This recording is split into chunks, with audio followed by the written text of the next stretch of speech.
Assalamualaikum warahmatullahi wabarakatuh. Waalaikumsalam warahmatullahi wabarakatuh.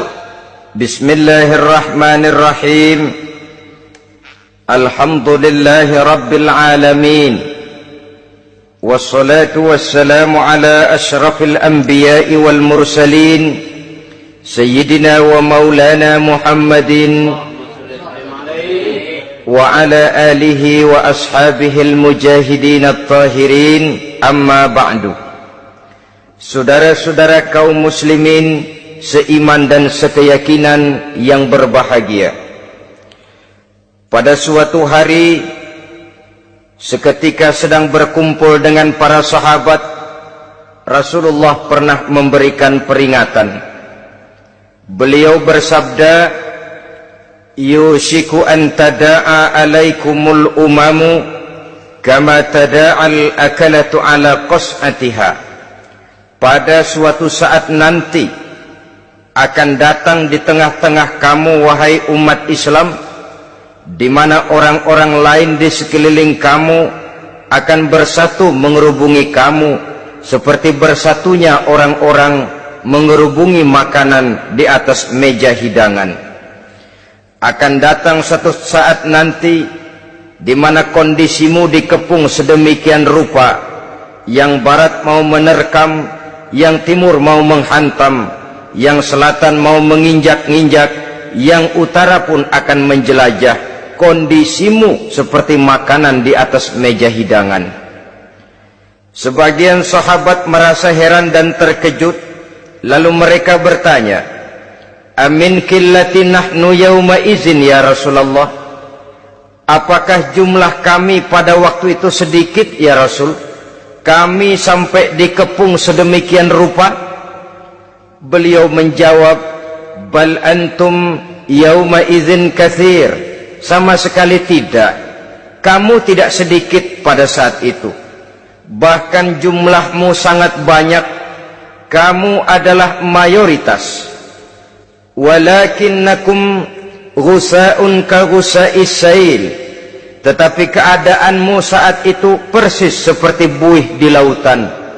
Banyak tetapi centang perenang. Banyak tetapi tidak punya daya dan kekuatan.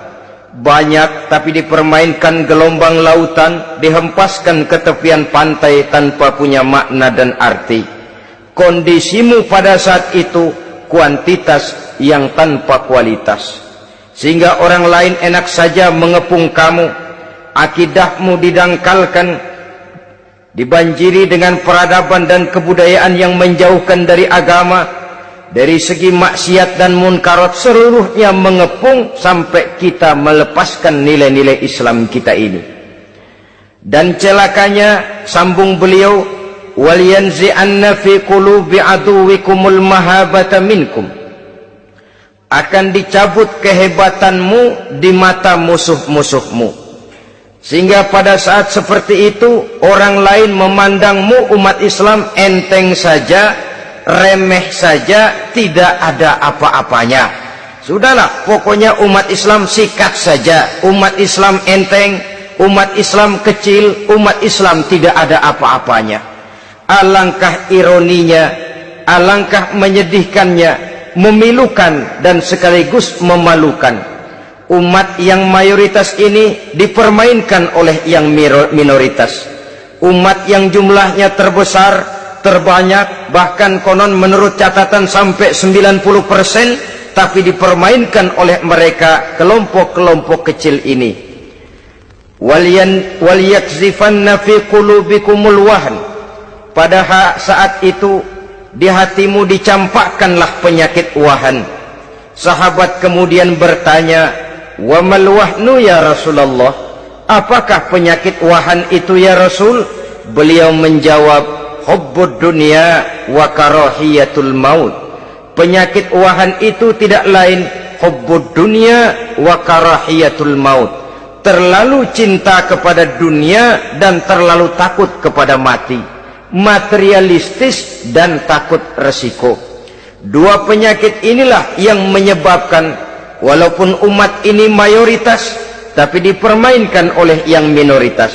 Walaupun dia golongan terbesar, tapi nasibnya seperti makanan di atas meja makan. Dari segala macam penjuru mau menghantam dia. Saudara-saudara kaum muslimin yang berbahagia, ini merupakan analisa sosial bahwa pada suatu saat nanti akan terjadi di tengah-tengah umat di mana kita dihantam dan diserbu dari segala macam penjuru. Akidah didangkalkan, peradaban dan kebudayaan dirusak, makanan dan minuman diracuni, pakaian ditelanjangi dan lain sebagainya, sampai kita melepaskan nilai Islam yang kita cintai ini. Kondisi sosial ini satu saat akan datang kepada kita. Demikian analisa dan peringatan dari Rasulullah sallallahu alaihi wasallam. Marilah sekarang kita melihat, adalah benar bahwa di zaman sekarang kita insya Allah tidak akan mengalami perang Badar sehebat yang pernah dialami oleh Rasul dan para sahabatnya. Tetapi sesungguhnya perang yang kita hadapi di zaman sekarang ini tidak kalah hebatnya dengan perang Badar, tidak kurang dahsyatnya dengan perang Uhud, tidak kurang ngerinya dari perang Khandaq. Hanya saja yang kita hadapi sekarang ini bukan ujung pedang, bukan ujung tombak, bukan ujung panah. Yang kita hadapi sekarang ini adalah perang akidah, perang ideologi, perang mempertahankan keyakinan. Yang kalau kita kalah sekarang, kita memang masih beragama, tetapi anak kita, cucu kita, generasi yang akan hidup 5, 10, 20, 30 tahun yang akan datang, wallahu a'lam bissawab.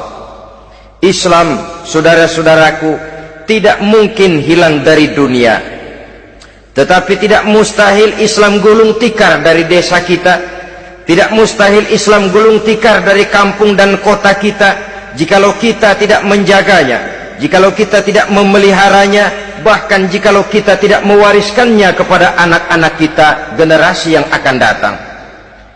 Marilah kita mengingat sejenak bagaimana Islam di Spanyol yang pernah jaya, pernah mewarnai daratan Eropa, dan yang sekarang hanya sekedar tinggal ceritanya saja. Ini pernah diperingatkan oleh Rasul dalam satu hadis, sayati ala ummati zamanun la yabqal Islam illa ismun wala minal Quran illa rasmun.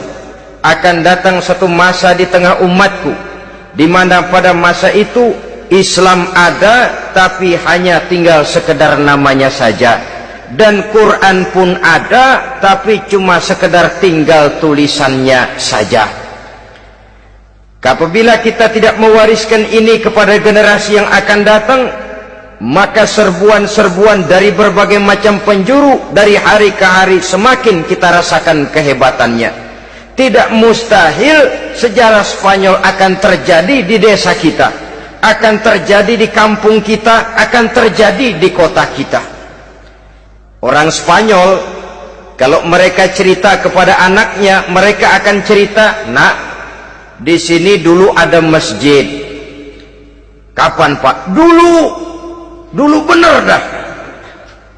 Banyak orang Islam kalau hari Jumat pada sembahyang, "Kapan itu, Pak?" Dulu sekali. Sekarang cuma sekedar tinggal ceritanya saja.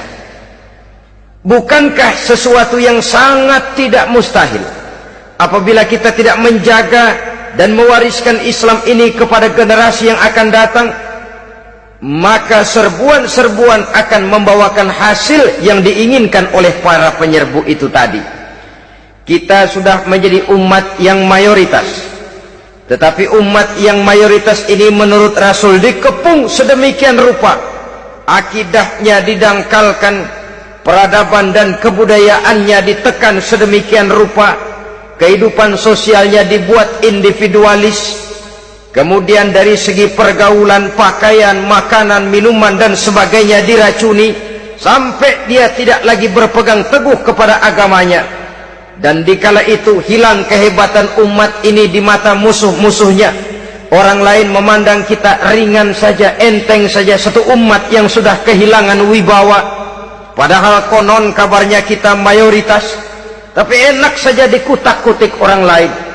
Dan dikala itu di hati kita merajalela penyakit uahan. Penyakit uahan itu apa? Pertama, hubbud dunia, terlalu cinta kepada dunia. Terlalu cinta kepada dunia yang menyebabkan kita lupa akan tanggung jawab dan kewajiban, lupa meneruskan dan mewariskan Islam kepada generasi yang akan datang. Kita berlomba hanya untuk mengejar dunia dan seluruh isinya. Baik dia bernama material, baik dia bernama seksual, baik dia bernama pangkat, jabatan dan kedudukan, berlomba-lomba kita di dalamnya. Sampai tercampaklah penyakit hubbud dunia di dalam hati ini. Berurat dan berakar dunia itu, sulit dan berat kita berpisah daripadanya. Akibatnya kemauan untuk berbuat demi dan atas nama agama sangat sulit terwujud di dalam kehidupan ini. Yang kedua, karahiyatul maut, terlalu takut kepada mati. Baik mati ajal, mati dalam artian yang sebenarnya, baik mati usahanya, baik mati karirnya, baik mati pangkat dan jabatannya. Sehingga dengan demikian akibatnya jatuhlah kita menjadi umat yang kehilangan wibawa di mata orang lain.